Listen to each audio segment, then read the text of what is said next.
இன்னும் 3 மாசம் தான் 3 மாசம் தான் இருக்கு இந்த வருஷத்துல. அதை மட்டும் வேஸ்ட் பண்ணிட்டு 2026ல பிரஸ் ஆரம்பிக்கிறேன்.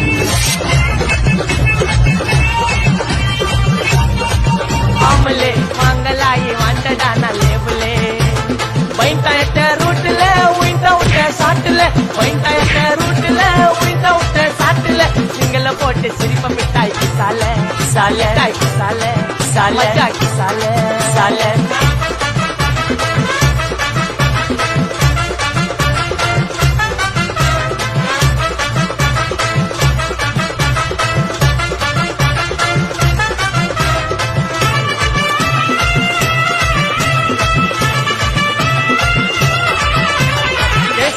புள்ளிங்க எல்லாம் கூடவே இருக்கு கருப்புக்குள்ள நாங்க எல்லாம் கதையில கருக்கு கால வார காகிதங்கள்ல மண்டில இறக்கு